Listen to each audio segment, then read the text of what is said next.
अहिल्यानगरमध्ये सध्या भोंदूबाबा अशोक खरात प्रकरणानं मोठे वादळ निर्माण झाले आहे. या प्रकरणावर भाष्य करताना माजी खासदार सुजय विखे पाटील यांनी माध्यमांशी बोलताना खासदार निलेश लंके यांच्यावर जोरदार निशाणा साधला. खरात प्रकरणात एका प्रभावशाली नेत्याचा सहभाग असल्याचा संशय विखेंनी व्यक्त केला असून जिल्ह्यातील काही लोकप्रतिनिधी प्रत्येक वादग्रस्त प्रकरणात का दिसतात असा सवाल त्यांनी उपस्थित केलाय. अशोक खरातवर अनेक महिलांच्या लैंगिक शोषणाचे आणि फसवणुकीचे गंभीर आरोप आहेत. या प्रकरणाची व्याप्ती मोठी असून यात अनेक नामांकित लोकांचा समावेश असण्याची शक्यताही सुजय विखेंनी बोलून दाखवली आहे. दुसरीकडे निलेश लंके यांच्या निवडीविरोधातील याचिका औरंगाबाद खंडपीठानं फेटाळून लावल्यानं त्यांना मोठा दिलासा मिळालाय, ज्याचा संदर्भही या राजकीय संघर्षात दिसून येत आहे. खरं मोठं जाळं पसरलेलं दिसतंय. रुपाली चाकणकर यांच्या जे बहीण आहेत त्यांना देखील शिर्डी पोलिसांनी नोटीस पाठवलेली आहे चौकशीसाठी. काय सांगा? ते SIT स्थापन आहे, चांगल्या प्रकारे चौकशी चालू आहे. ही गोष्ट तुम्ही वैशिष्ट्य पहा की एवढं जाळं पसरून देखील आमचं त्यामध्ये कुठलाही संबंध आढळत नाही. याचंच तुम्हाला लोकप्रतिनिधी आणि एका परिवाराला देखील क्रेडिट दिलं पाहिजे की जिथं ज्या तालुक्यामध्ये, ज्या शहरामध्ये, ज्या भागामध्ये एवढं सगळं पांगलेलं आहे त्यामध्ये 40 वर्ष असलेला एक परिवार, त्या परिवाराचा कुठलाही घटक अजिबात त्या प्रक्रियेत नाही. लोकप्रतिनिधी असा असला पाहिजे. काही लोकप्रतिनिधी प्रत्येक ठिकाणी दिसतात, प्रत्येक कॉन्ट्रोवर्सीबरोबर दिसतात. तसे लोकप्रतिनिधी समाजहिताचे नाही. तुम्ही कुठली कॉन्ट्रोवर्सी काढा, तो व्यक्ती तिथं फोटोमध्ये दिसणारच. मग खरात असो, सिस्पी असो, घोटाळा असो, खंडणी असो, ही केस असो, अशी कुठलीही केस नाही की जिथं एक लोकप्रतिनिधी वारंवार दिसत नाही.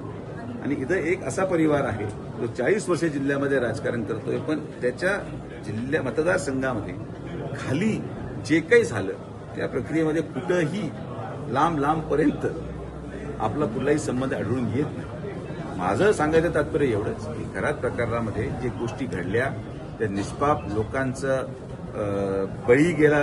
काल असं कळालं संस्थाचे कर्मचारी होता किंवा ज्या महिलांची आबरू आणि ह्या सगळ्या प्रक्रियेत घडलेल्या आहेत.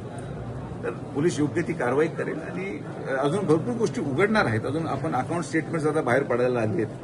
काही त्या ठिकाणी मी मान्य करेल की अकाउंट स्टेटमेंट्स आल्यानंतर बरेचसे लोक हे कोणी ना कोणीतरी पदाधिकारी असू शकतो पक्षाचा, किंबहुना कोणत्या पक्षाचा असू शकतो, त्याच्या खात्यामध्ये पैसे टाकतो. आमच्या गटाचा एखादा माजी नगरसेवक असेल, पण ते प्रकरण व्यक्तिशः कार्यकर्ते हे प्रत्येक पक्षात असतात आणि त्यामुळं भविष्य कालावधीमध्ये होणारा एखादा विचार किंवा आरोपापेक्षा मी आत्ताच स्पष्टीकरण देतो की जे कोणी आरोपी असतील त्यांना पोलीस कारवाई करेल आणि सगळ्यांना उचलेल. बिनविरोधची मुख्यमंत्र्यांनी अपेक्षा केली नाही. आता लोकतांत्रिक प्रक्रियेमध्ये संविधानाने दिलेल्या अधिकाराने प्रत्येक जणाला स्वातंत्र्य आहे आपलं अर्ज भरण्याचं. मला असं वाटतं अहिल्यानगरमध्ये बारामतीपेक्षा बरी परिस्थिती दिसते. आपले तरी 7 अर्ज आहेत. बारामतीमध्ये स्वर्गीय दादांसारखं नेतृत्व आणि ज्या परिवाराने बारामती घडवलं तिथं देखील 22 अर्ज माझ्या मते राहिलेले आहेत.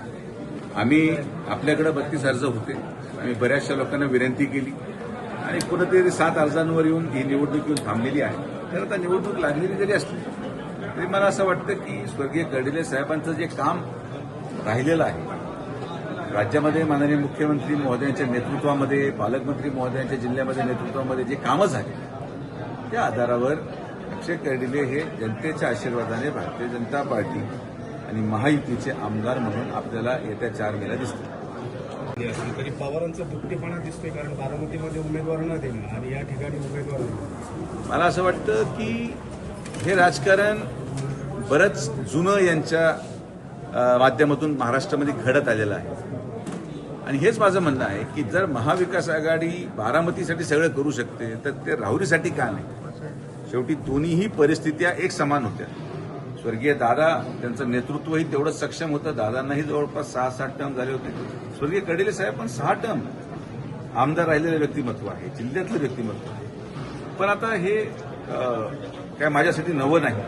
अशा प्रकारचं राजकारण, अशा प्रकारचं षडयंत्र हे आमच्या परिवाराने अनेक वर्ष पत्कारलेलं आहे आणि माननीय मुख्यमंत्री महोदयांच्या नेतृत्वाखाली आम्ही सक्षम आहोत की जरी महाविकास आघाडीने राज्यस्तरावर 2 वेगळ्या भूमिका घेतल्या असतील तरी आता त्या गोष्टी मागे ठेवून आम्हाला पुढे जाऊन आमच्या उमेदवारासाठी ताकद लावायची आहे.